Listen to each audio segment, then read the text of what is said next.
सभी लोगों को नमस्ते। कैसे उम्मीद करते हैं बहुत अच्छे होंगे। जैसा आपको पता है उत्तर प्रदेश में सभी जगह हम लोग घूम रहे हैं, सभी विधानसभाओं का भ्रमण कर रहे हैं। फ़रखाबाद में जब थे तो फ़रखाबाद में कहीं ना कहीं एक बात की चर्चा थी डॉक्टर नवल किशोर साक्य, जो पिछला लोकसभा चुनाव लड़े। जब चुनाव लड़ने के बाद जो फ़रखाबाद की सीट थी, चुनाव के बाद कहीं ना कहीं सुर्खियों में आई। अखिलेश यादव जी ने तमाम ट्वीट किए, तमाम जगह उन्होंने बोला भी कि फ़रखाबाद धांधली के तौर पर कहीं ना कहीं सपा को हरा दिया गया।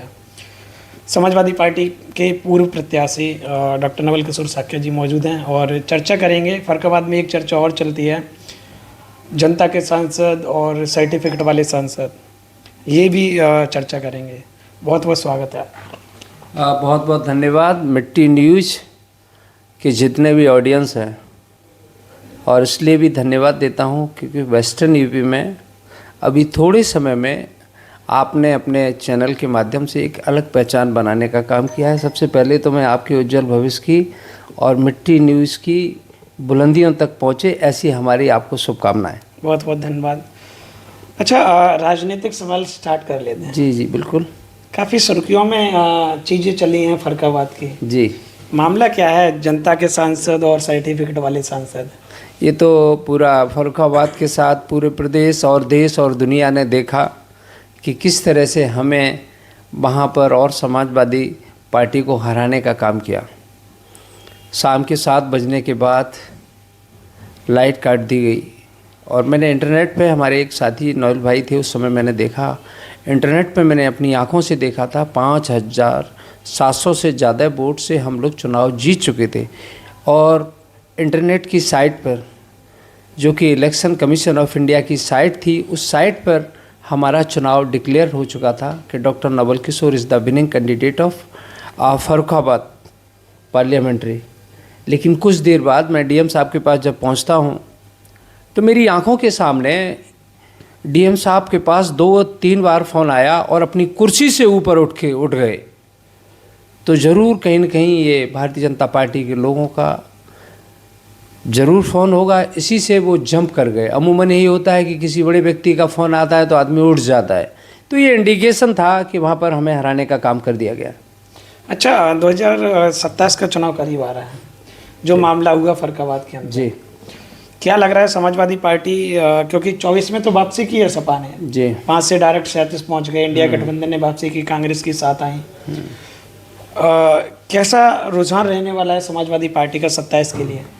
जिस तरह से 2024 में इंडिया गठबंधन और आदरणीय राष्ट्रीय अध्यक्ष अखिलेश यादव जी के नेतृत्व में पूरे उत्तर प्रदेश में जो 37 सीट पाने का काम किया, और हम कह सकते हैं कि हमारे जैसे तकरीबन 13 लोगों को लोकसभा में जाने से रोका।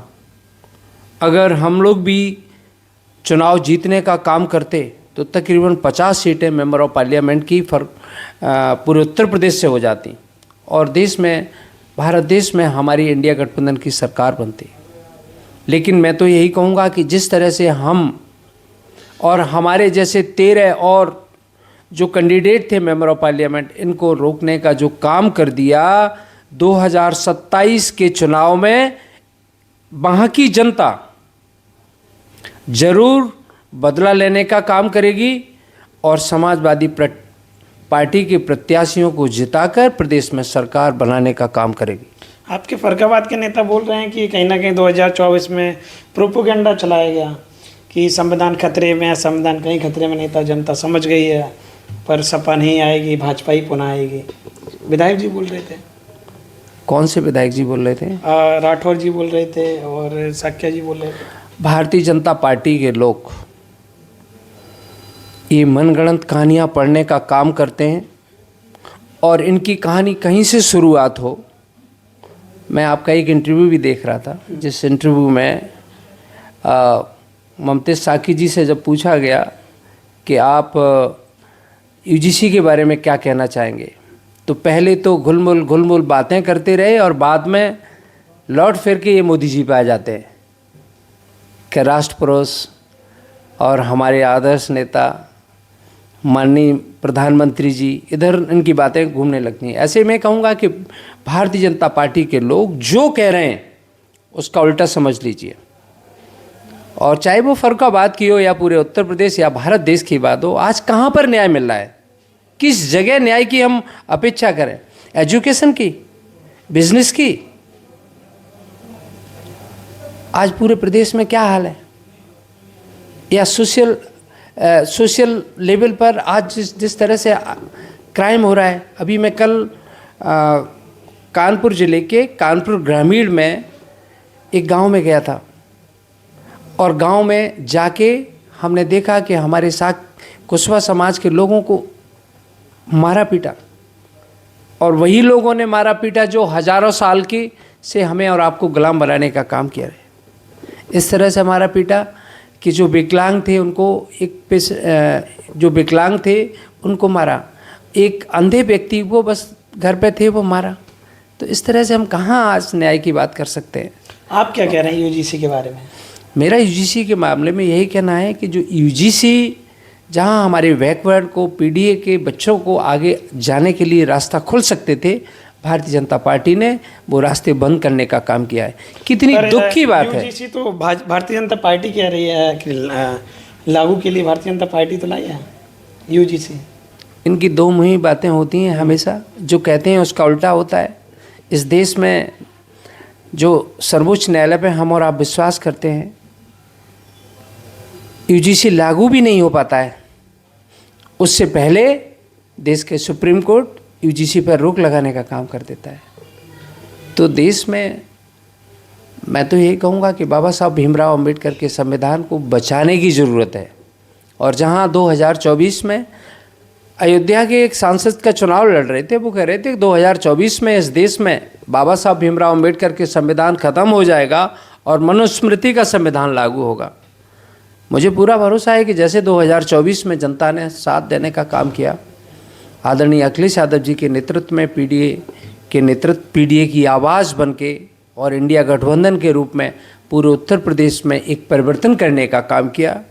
और मैं तो यही कहूँगा कि जो सांसद हैं वो तो जो जीते ही हैं, वो अपनी विधानसभाओं को जिताने का काम करेंगे, लेकिन हम जैसे जो 13 सांसद जिनको भारतीय जनता पार्टी के लोगों ने हराने का काम किया है, 2027 में वहाँ की सम्मानित जनता बदला लेने का काम करेगी। अच्छा, ऐसा भी कहा जाए कि कहीं ना कहीं सपा आपको विधानसभा के लिए भी उतार सकती है कहीं से? मेरा विज़न पूरा उत्तर प्रदेश में आदरणीय राष्ट्रीय अध्यक्ष अखिलेश यादव जी को पहले उत्तर प्रदेश में परिवर्तन करना है, उनको मुख्यमंत्री बनाना है। अगर आपको टिकट देती है समाजवादी पार्टी? मेरा तो यही मन रहेगा, माननीय राष्ट्रीय अध्यक्ष अखिलेश यादव जी जो भी दिशा निर्देश देंगे उसका हम लोग पालन करने का काम करेंगे। अच्छा, लेकिन मेरी प्राथमिकता माननीय जी को मुख्यमंत्री बनाना है, अखिलेश यादव जी को सत्ता, और उत्तर प्रदेश की सरकार, उत्तर प्रदेश में सरकार समाजवादी पार्टी की बनाना है। अच्छा, एक सवाल और बताइएगा, आपके फर्रुखाबाद में एक मामला बहुत ज़्यादा चलता रहता है जी। एक तरफ आप ऐसा मतलब कहा जाता है कि जनता के सांसद, एक तरफ कहा जाता है कि सर्टिफिकेट वाले सांसद, तमाम ऐसी चीज़ें चल रही हैं। और सांसद जी ने अभी उसका पलटवार भी किया है कि ऐसा कुछ नहीं है। मैं तो बस यही कहूँगा कि बगैर सर्टिफिकेट के कोई सांसद नहीं बन जाता, और उनको सर्टिफिकेट मिला है तो उनको उतनी चिढ़ क्यों है? क्योंकि उन्होंने चीटिंग से लिया है। और चीटिंग के साथ में मैं फर्रुखाबाद की सम्मानित जनता, समाजवादी पार्टी के राष्ट्रीय अध्यक्ष आदरणीय अखिलेश यादव जी को धन्यवाद देता हूं, जो हमें हर मंच पर जनता के सांसद के रूप में मान और सम्मान बढ़ाने का काम करते हैं, प्यार देने का काम करते हैं। और वहीं फर्रुखाबाद की जनता जिन्होंने वोट अपना देने का काम किया था, और फर्रुखाबाद को पूरा उम्मीद था कि इस बार परिवर्तन फर्रुखाबाद में होगा। भले शासन और प्रशासन ने हम लोगों को हराने का काम कर दिया, लेकिन जनता की नज़रों में हम लोग, जनता हमेशा जनता के सांसद के रूप में हम लोगों को स्वीकार करने का काम करती है। इसलिए मैं वहाँ की जनता और आदरणीय राष्ट्रीय अध्यक्ष अखिलेश यादव जी दोनों को ही मैं बहुत बहुत धन्यवाद देता हूँ। अच्छा, 2027 में 403 में से कितनी सीटें आ सकती हैं सपा की अगर सरकार बनती है तो? भाजपा ने तो 300 प्लस का दावा किया है। भारतीय जनता पार्टी वाले लोकसभा के चुनाव में भी ये बात वादा कर रहे थे कि अब की बार 400 पार, फिर क्या हुआ? ऐसे ही हम कहना चाहेंगे कि जो चुनाव होता है वो सम्मानित जनता के द्वारा होता है, जनता की जनादेश से होता है। और जनादेश आज की डेट में आदरणीय अखिलेश यादव जी के साथ में है, 403 में समाजवादी से पार्टी कितनी के। सपा की? मैं तो यही कहूँगा कि 403 में ज़्यादा से ज़्यादा सीटें समाजवादी पार्टी ले और निष्पक्ष सरकार बनाने का काम करे। निष्पक्ष, बिल्कुल। अच्छा, एक जो पीडीए चल रहा है, एक सवाल और है, पीडीए चल रहा है जो जी, पीडीए के तहत कहीं ना कहीं 24 में अच्छा खासा माहौल देखने को मिला है। सपा पीडीए को पिछड़ा दलित अल्पसंख्यक बोल रही है, भाजपा कह रही है परिवारवाद। परिवारवाद की अगर कोई डेफिनेशन सीखे तो भारतीय जनता पार्टी से ही सीखना है। भाजपा तो मैं पीडीए देश को के परिवारवाद बताती है। मैं देश के गृह मंत्री माननीय अमित शाह जी का बेटा, मैं अभी दुबई से जब वापस आ रहा था तो इंटरनेशनल एयरपोर्ट पे मेरी हाय हेलो हुआ। मैं ये कहना चाहता हूँ कि आज आईसीसी के वो चेयरमैन बने बैठे हैं, उन्होंने कौन सी क्रिकेट खेली? आदरणीय राजनाथ सिंह के जो बेटे पंकज सिंह हैं वो चुनाव लड़ते हैं।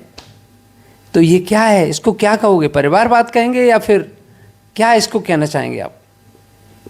मुझे तो यही लगता है कि परिवार की डेफिनेशन जानते ही नहीं है ना। उत्तर प्रदेश के माननीय मुख्यमंत्री जी परिवार पे निशाना साधा जाता है। इस तरह की बातें जो करते हैं वो निरर्थ बातें हैं। इन्हें परिवार से अगर कुछ कहना है तो वो अपने खुद पहले गरेबान देखें। 2 उदाहरण हमने बता दिए। तमाम ऐसे लीडर्स हैं जिन्होंने अपने बच्चों को, अपने नातियों को आगे बढ़ाने का काम किया है। एक लिस्ट लग जाएगी भारतीय जनता पार्टी में, तो हम कैसे कह सकते हैं कि भारतीय जनता पार्टी परिवारवाद को बढ़ावा नहीं देती है? चलिए, तो आपने देखा हमारे साथ समाजवादी पार्टी के नेता और फर्रुखाबाद के पूर्व लोकसभा प्रत्याशी डॉक्टर नवल किशोर साख्या जी मौजूद थे और कैंसर सर्जन भी हैं और राजनीतिक चर्चाएं की हैं। राजनीति से कहीं ना कहीं एक अच्छा खासा नाता बना लिया। डॉक्टर हैं, डॉक्टर से कहीं ना कहीं डॉक्टरी लाइन से राजनीति की तरफ गए और फर्रुखाबाद से चुनाव लड़े और दमदारी से चुनाव लड़े और कहीं ना कहीं इतना ज़्यादा चुनाव में आरोप प्रत्यारोप हुए, तमाम तरीके की चीज़ें हुई। आज भी वो लड़ाई चलती है फर्रुखाबाद के अंदर कि नवल किशोर साख्या जी को हराया गया है, जनता के सांसद, सर्टिफिकेट वाले सांसद, ऐसी तमाम चीज़ें चलती रहती हैं। और हालांकि इनके आरोप प्रत्यारोप लगातार सब लोग बनाए रखते हैं।